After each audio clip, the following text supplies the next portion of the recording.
Buenas noches, Antonio. ¿Qué tal? ¿Qué balance podríamos hacer de ese periplo político?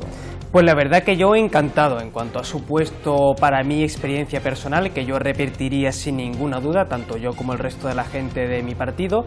Ha servido para que la formación se foguee, los resultados que hemos obtenido para nosotros son aceptables, evidentemente pues siempre hubiéramos preferido mucho más, siempre se prefiere mucho más en política, pero en definitiva hemos podido dar un perfil claro. Creo que los onubenses conocen cómo funciona Despertar Social, tanto para quererlo como para rechazarlo, así que en definitiva nos planteamos los siguientes horizontes políticos de manera razonablemente optimista.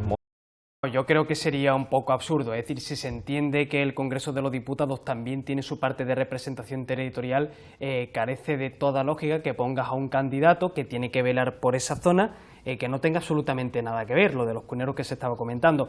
Es una práctica muy habitual, es decir, salió a la palestra un poco con lo de Macarena Olona, que fue un ejemplo muy sonado, muy radical, sí, todo muy impostado, cierto. Pero eso es habitual de los partidos políticos. Yo creo que aquí lo interesante es analizar el exponente de Vox como de otros partidos políticos de la escasa o nula democracia interna que hay, porque está claro que lo que ha sucedido con Rafael Segovia, que yo soy de los que piensa que lo han quitado de en medio, es decir, que no es que la haya dimitido, lo han obligado a decir que dimite, lógicamente, porque no va a dejar con los pantalones bajados a la dirección nacional, pero que eso es una cuestión de Madrid, no es una cuestión de Huelva. Ningún militante de Vox Huelva ha tenido nada que ver ni en el hecho de que este hombre estuviese como presidente, ni que ahora deje de ser presidente, ni de si María Ponce está en el Senado, o va para el Senado, o va por el Congreso, o Dios sabe por dónde va. Entonces, pero por otra parte yo comprendo, y lo comentamos antes, que a la vieja guardia que ha, digamos, cimentado la estructura de un partido venido de la nada, pues le haya podido mosquear que a una persona que hasta hace 2 días estaba en un partido político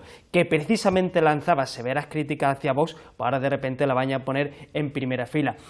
Yo también albergo cierta duda sobre, digamos, y sin poner en solfa la capacidad política de esta mujer, que pienso que es una política muy válida como tal, al margen de la ideología, que le puede llevar a una persona a mostrarse como centro-izquierda o liberal moderado a un partido ciertamente más extremista. Al fin y al cabo, la política ya ha dejado de ser ideología y son, digamos, banquillos y son sueldos, como comentaba Diego antes.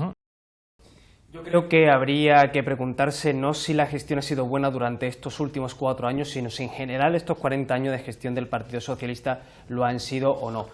Mi visión es que no ha sido buena, o no todo lo buena que tendría que ser, y no por el argumento facilón de decir que es que ha sido mala porque ha estado gobernando un partido durante mucho tiempo, sino que lo que hemos podido apreciar tanto desde mi formación como yo mismo a la hora de involucrarnos mucho más en lo que es la vida política de lo que yo podía estarlo hasta ahora, es darnos cuenta de que los problemas milenarios de la provincia de Huelva siguen hoy en día sin resolverse. Es decir, la Diputación no ha sabido defender ante el gobierno central, y siendo en este caso del mismo partido durante estos últimos 4 años, a la industria agroalimentaria. Sigue habiendo un grave problema de comunicación y de infraestructuras de comunicación, el tema también de las infraestructuras sanitarias, que sigue siendo un problema que reivindican muchos pueblos pequeños. En cualquier caso, esas gestiones son de la Junta de Andalucía mayormente, el tema de la sanidad y tal. Es cierto, pero aunque la competencia varía, igualmente lo es que la Diputación tiene una capacidad de ejercicio de presión política realmente formidable, que pienso que no se ha sabido utilizar con toda la contundencia que sería de recibo,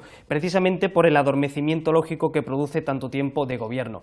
Ahora va a gobernar el PP. Sin embargo, hay otra cosa con la que yo no me siento cómoda, la idea de que un partido con una victoria aplastante como la ha tenido el PP, y eso es indudable, controle en la provincia de Huelva toda la línea vertical que va desde la Junta de Andalucía, Diputación y la Alcaldía de la capital de provincia, pienso que no es adecuado. Que un partido tenga una capacidad tan grande, tan abrumadora para poder hacer y deshacer casi a voluntad, creo que a la larga no va a redundar en el beneficio de todos los onubenses. En definitiva, es curioso que precisamente planteándose un proyecto político a la izquierda del PSOE, pues sea precisamente la derecha mediática la que la esté premiando y la que le esté mimando. Eso es algo, engarzo con lo que comentaba Diego, como mínimo curioso. Aquí, ¿qué sucede? Que no es un tema de programa, ni es un tema de proyecto, ni es un tema de partido, es un tema de egos personales, es un tema de quién va más arriba, más abajo en las listas, y en definitiva, Yolanda Díaz lo que quiere es ganar, conseguir aglutinar al máximo electorado posible, y entiende que el menor de los males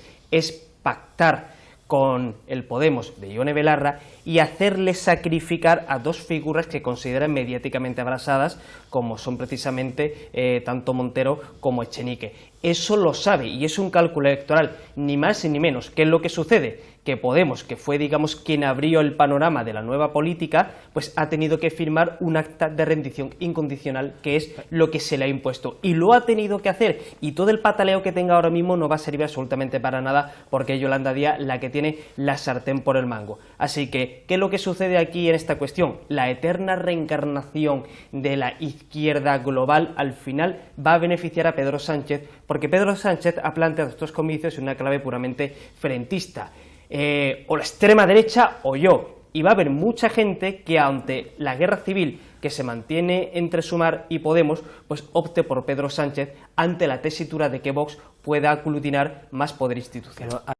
La cocina tan lenta de esta confluencia y de este proyecto demuestra que la decisión de convocar elecciones anticipadas, que Pedro Sánchez debía de haber bajado en su momento, no fue cosa del gobierno, fue cosa de él y de su círculo interno, porque está claro que ni Yolanda Díaz, ni Irene Montero, ni ninguno, ni en Podemos ni en Sumar, tenía ni idea de que esto iba a suceder. Ahora les ha pillado con el paso cambiado y tienen que hacer en un mes lo que no han hecho en 3 o en 4, en 5 o en 6. Fue cosa de su círculo interno, fue cosa de él, y lo ha hecho así deliberadamente. Es decir, ¿contra quién ha ido la convocatoria anticipada?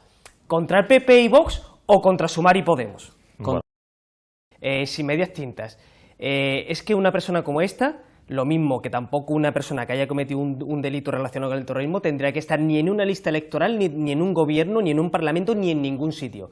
Es cierto que cuando tú terminas tu condena, vale, terminas tu condena, pero está muy, muy feo y está muy, muy mal y se manda un mensaje malísimo a los votantes y a la sociedad que una persona condenada por un delito penal vaya integrante en una lista para ser elegido. Y me da exactamente igual que la persona sea de Vox, del PP, de Bildu o de Podemos. Lo que no se puede tener es una doble vara de medir y condenar en función del color político de la persona. Da igual el color político, importa el delito que se haya cometido. Por eso pienso que esta discusión que se vaya a montar es totalmente superflua.